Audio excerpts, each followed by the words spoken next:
Genesis 13 ended with Abram at peace. Lot chose Sodom, Abram chose God, and God renewed his promise. But Genesis 14 shows us that the walk of faith is never without battle.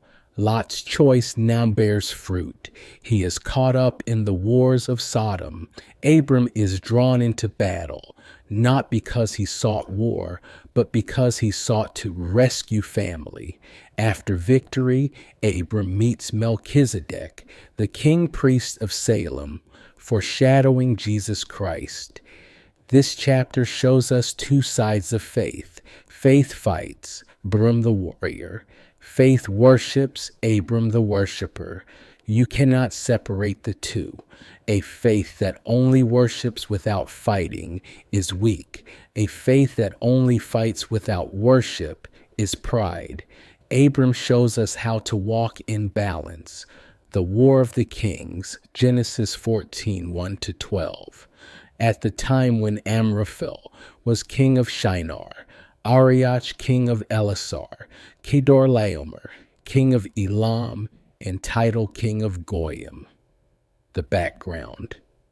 A coalition of 4 eastern kings led by Kedorlaomer comes against 5 kings of the Jordan plain, including Sodom and Gomorrah. For 12 years, the 5 had served Kedorlaomer, but in the 13th year, they rebelled. War breaks out. The 4 kings defeat everyone in their path. They capture Sodom and Gomorrah, and with them, Lot. What this means. Lot's decision to live near Sodom now traps him in Sodom's judgment. By associating with Sodom, he shares in Sodom's defeat. Lot wanted prosperity, but ended up in captivity. When you tie your destiny to the world, you also tie yourself to its downfall.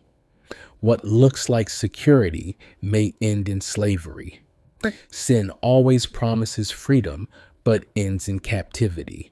Many today choose by sight like Lot.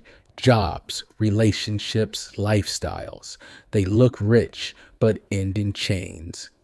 Abram the warrior, Genesis 14, 13-16. A man who had escaped came and reported this to Abram the Hebrew. Now Abram was living near the great trees of Mamre the Amorite. When Abram heard that his relative had been taken captive, he called out the 318 trained men born in his household and went in pursuit as far as Dan Abram hears the news.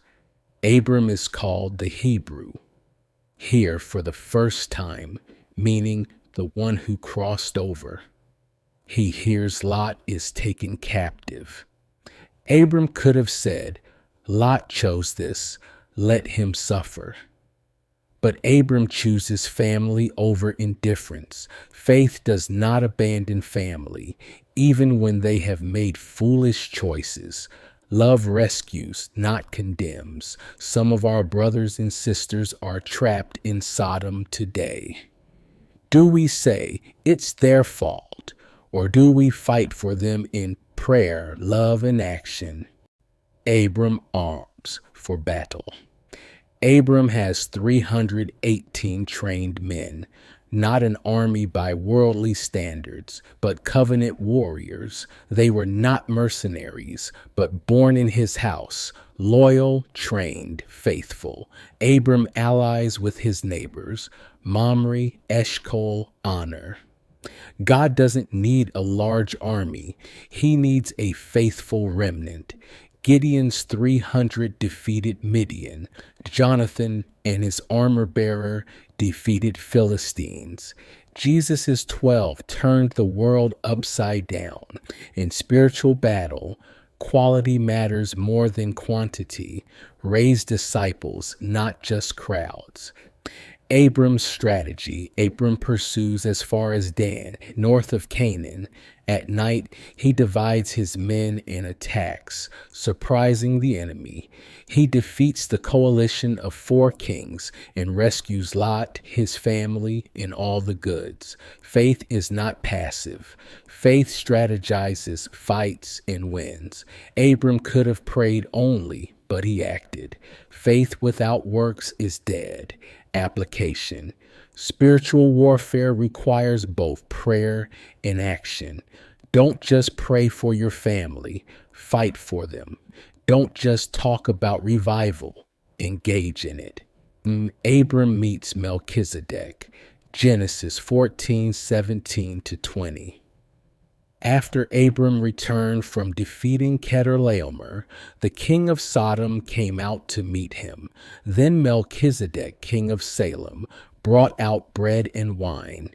He was priest of God Most High, and he blessed Abram. 2 kings come out. King of Sodom, worldly, corrupt. King of Salem, Melchizedek, righteous, holy.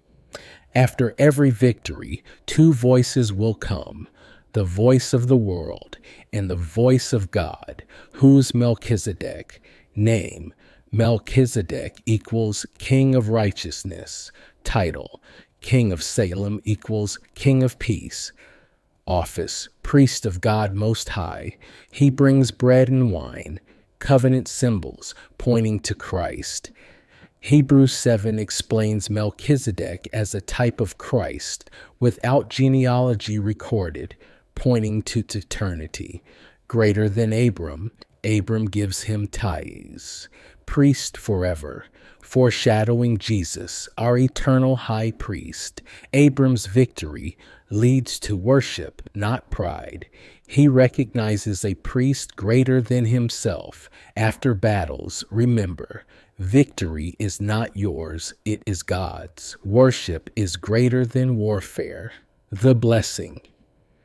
Blessed be Abram by God Most High, creator of heaven and earth, and praise be to God Most High, who delivered your enemies into your hand. Abram is blessed. God is his source. Abram is reminded victory was God's, not his. Abram responds. He gives 1/10 of everything to Melchizedek. True faith responds to blessing with worship and giving. Application. When God gives victory, give him glory. Honor him with your first fruits. Abram rejects Sodom's offer. Genesis 14:21-24. The king of Sodom said to Abram, "Give me the people and keep the goods for yourself." But Abram said, "I have raised my hand to the Lord, God Most High, that I will accept nothing belonging to you, so that you will never be able to say, 'I made Abram rich.'" The temptation. The king of Sodom offers Abram wealth, a chance to profit from victory, to gain recognition. Abram's response. He refuses any gift from Sodom. He will not let the world say, "We made Abram rich." His wealth and blessing come only from God. Faith rejects worldly shortcuts and worldly honor. Abram knows his covenant is with God, not with Sodom. To accept Sodom's gift would compromise his testimony. Not every gift is from God. Some opportunities, promotions, partnerships are traps. Refuse what ties you to Sodom. Conclusion. Faith that fights, faith that worships. Genesis 14 reveals Abram as both a warrior and a worshiper. He fights to rescue Lot, faith in action. He worships with Melchizedek, faith in surrender. He refuses Sodom's wealth, faith in holiness. This is the pattern for us today. Fight for your family, your faith, your city. Worship the true King, Jesus Christ, with bread and wine. His covenant. Refuse the offers of Sodom. Your testimony is worth more than riches. Final appeal. Are you willing to fight for those trapped in Sodom? Are you worshiping after victory or boasting? Are you living in covenant with Melchizedek or compromise with Sodom? The church must rise as Abram, warriors in battle,